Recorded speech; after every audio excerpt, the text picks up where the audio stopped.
کہ یا تو سارے کے سارے ممکنات ممکن ہوں گے یا ان میں کیا ہوگا، واجب الوجود ہوگا۔ تو یہ جو سارے کے سارے ممکن ہوں گے، اس کو آپ نے کیسے باطل کیا؟ قضیہ معنیۃ الجمع القلوب میں ایک کو باطل کرنا ہوتا ہے نا، ایک کو باطل کرنے سے دوسرا ثابت ہو جاتا ہے، تو اس کو باطل آپ نے کس بنیاد پہ کیا؟ تو مصنف کہتے ہیں کہ اس کو باطل کرنے کے لیے ہمیں جو ہے وہ 8 قسم کے مزید کیا ہے ارکان بنانے پڑیں گے، اور وہاں سے پھر کیا ہوگی، گفتگو نکلے گی۔ اب وہ کیسے ہے، کچھ پڑھ لیتے ہیں اس کو۔ اس بات اور رکن ثالث، تیسرے رکن کو ثابت کرنا۔ تیسرا رکن کیا ہے کہ عدم و صحت افتراض کون جمیع الموجودات من صنف الممکنات، کہ یہ صحیح نہیں ہے کہ ہم فرض کر لیں کہ تمام کے تمام موجودات کے ممکنات کی کیٹیگری سے ہوں، یہ ہم فرض نہیں کر سکتے۔ اچھا، اربعۃ ارکان من الارکان الخمسہ، یہ جو 4 ارکان ہیں شروع کے، یہ وہ ارکان ہیں کہ تم بیان جانب من تفاصیلها، کہ اس کی تفاصیل کی کچھ جانب کیا ہے، بیان ہو چکی ہے۔ فی المباحث العنفہ، جو بھی بحث گزری ہیں وہاں پہ یہ بات ثابت ہو چکی ہے کہ یا موجود مستقل ہوتا ہے یا غیر مستقل ہوتا ہے، تفصیلات ہو چکی ہیں۔ اما القضیۃ القاذبہ فی الرکن الثالث، لیکن جو رکن ثالث میں جو قضیہ کاذبہ ہے نا، کہ تمام کے تمام ممکنات، تمام کے تمام موجودات کیا ہوں، ممکن ہوں، یعنی وہ قضیہ کیا ہے کہ التی ہی جمیع الموجودات ممکنۃ فنظرا لاہمیتها، تو اس کی اہمیت کے پیش نظر اور وہ شبہات جو اس کے ماحول زیادہ پیش کیے جاتے ہیں، ان کے زیادہ ہونے کی وجہ سے ہم کیا کرتے ہیں، اس قضیہ کے اوپر روشنی ڈالتے ہیں، اور یہ روشنی ہم ڈالیں گے یا ضمن مقدمات ثمانیہ، یا 8 کیا بنائیں گے، مقدمے بنیں گے۔ اور 8 کے 8 مقدمے کیا ہیں، قیاس استثنائی ہیں۔ ایک قیاس استثنائی ہوگا، برہان استثنائی، دوسرا پھر برہان استثنائی، تیسرا اس طریقے سے 8 کیا بنائیں گے۔ تو ہم 1-2 پڑھ لیتے ہیں۔ پہلے ہم کیا بناتے ہیں کہ یترتب علی تقیید جمیع الموجودات بخصوصیت الامکان، اگر آپ کیا کرتے ہیں، تمام موجودات کو قید کر لیتے ہیں، تقیید کر دیتے ہیں بخصوصیت الامکان، کے سارے کیا ممکن ہیں، سب کی خصوصیت کیا امکان کی ہے، تو یترتب اس کے اوپر کیا نتیجہ نکلتا ہے، یترتب القول، یہ والا پھر آپ کو قول ماننا پڑے گا کہ بکون عالم الوجود مرکبا من سلسلۃ غیر متناہیہ من الممکنات، کہ یہ جو عالم ہے، عالم الوجود جو ہے، یہ پھر مرکب ہو جاتا ہے ایسے سلسلہ سے کہ جو غیر متناہی ہے۔ یہ کیا ہو گیا، وہ قیاس استثنائی کا پہلا حصہ ہو گیا نا، کہ لو، کہ اگر آپ یہ بات مان لیں کہ تمام کے تمام موجودات کے ہیں ممکن ہیں، تو اس کا نتیجہ کیا نکلے گا کہ پاس ہمیں تسلسل کی طرف جانا پڑے گا، کہ لہٰذا جو ہے وہ عالم وجود میں تمام ممکنات مرکب ہو رہے ہیں، ایک دوسرے سے جڑے ہوئے ہیں۔ کیسے جڑے ہوئے ہیں، ایک ایسے سلسلے کے ساتھ جڑے ہوئے ہیں کہ جو سلسلہ کیا ہے، غیر متناہی ہے، ختم ہونے والا نہیں ہے، کیونکہ ہر ممکن کو علت کی احتیاج ہوتی ہے۔ وَلَوْ فَرَضْنَا انتہا هذا السلسلہ، اور اگر ہم یہ فرض کریں کہ یہ سلسلہ ختم ہو رہا ہے، اور پھر یہ ختم ہم کیسے کر پائیں گے، جب ہمیں ممکن کا انکار کرنا پڑے گا، واجب کو لانا پڑے گا۔ اور اگر ہم یہ فرض کرتے ہیں کہ یہ سلسلہ ختم ہو رہا ہے، تو فَلَا بُدَّ لَنَا مِن تَقْیِیدٍ آخر وجود ممکن، تو ہمارے لیے ضروری ہوگا کہ ہم ایک اور وجود لے کر آئیں، کہ جو وجود ممکن ہے، تنتہی الیہ بعلت، کہ جس کی طرف جو ہے جو وجود ممکن ختم ہوتا ہے ایک ایسی علت کے ساتھ کہ جو وجود مجھ سے کیا پہلے ہے، ٹھیک ہے۔ ہم ایک ایسا ممکن لے کر آنا چاہیے کہ جس کی پہلے سے کیا کوئی علت ہو، اب وہ علت کیا ہے، اس کو اپنا چھوڑیں فی الحال۔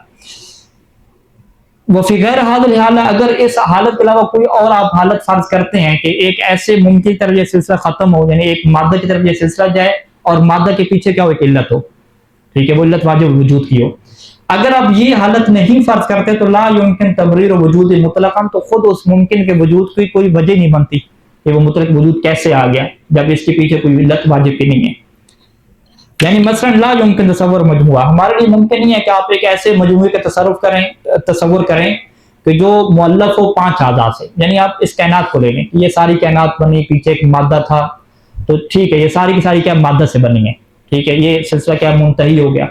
اب آپ کیا کہیں کہ مادہ کے پیچھے کوئی علت ہوگی واجب الوجود کی، آپ فی الحال اس کی طرف نہیں جا رہے، آپ کا فرض کیا ہے کہ سارے کے سارے ممکن ہیں، تو ہم یہ فرض نہیں کر سکتے کہ ایک ایسا مجموعہ ہو جس کے 5 اجزاء ہوں، ٹھیک ہے، یہ زمین کس سے بنی، پانی کس سے بنا، انرجی کس سے بنی، مادہ سے، فرض کریں 5 بنا لیں، ٹھیک ہے، 5 اجزاء سے ایک مجموعہ ہو، بحیث یکون ثانی علت الاول، کہ اس میں جو دوسرا ہے وہ پہلے کی علت ہو، تیسرا دوسرے کی علت ہو، والرابع علت للثالث، اور جو چوتھا ہے وہ ثالث کی علت ہو، اور 5واں جو ہے وہ رابع کی علت ہو، لذا حینما یسأل عن علت وجود الخامس، اب جو 5واں جو مادہ آ گیا ہے اس کی ہم علت کے بارے میں کیا سوال کریں گے، تو فلا یوجد جواب، یہاں پہ آپ کے پاس جواب نہیں ہوگا، کیونکہ آپ ممکنات کے اندر کھڑے ہوئے ہیں نا، تو ممکنات کی علت کا سوال رہے گا باقی، سوال باقی رہے گا بغیر جواب کے. فی حین ان سلسلہ حسب الفرض، کیونکہ حسب فرض جو سلسلہ ہے یجب ان تتواصل الی السادس والسابع، یہ ضروری ہے کہ پھر آگے بڑھے. آپ 5 مادہ پہ آپ نہ رکیں، مادہ سے آگے آپ جائیں، چھٹے تک جائیں، سابع تک جائیں، الی آخری حتی ما لا نہایہ، حتیٰ کہ اتنا آگے چلتے جائیں کہ جس کی کوئی نہایت نہ ہو، اور یہ چیز کیا محال ہے. ٹھیک ہے. بس ہم کیا کریں گے کہ قیاس استثنائی کیسے بنا کہ اگر تمام کے تمام ممکنات وجود، تمام کے تمام وجود کیا ہوئے، ممکنات ہوئے، تو پس کیا لازم آ جائے گا، تسلسل لازم آ جائے گا. اور تسلسل کیا ہے، محال ہے. تسلسل کے محال ہونے سے کیا ہے، مقدم کی نتیج ثابت ہو جائے گی کہ پس تمام کے تمام کا ممکن ہونا موجودات کے لیے بھی کیا ہو گیا، محال ہو گیا. تو یہ کیا ہے، یہ ایک وہاں پہ کیا ہے آپ کو نمونہ پیش کیا گیا ہے منطقی استدلال کے. اسی طریقے سے دوسرا ہے، تیسرا ہے، چوتھا ہے، 8 تک کی کیا چیزیں ہیں. تو ان 8 کو ہم چھوڑ کے سیدھا کے سیدھا کہاں پہ آ رہے ہیں، شبہات و ردود کے اوپر آ رہے ہیں. صلی اللہ علی محمد و آلہ اجمعین.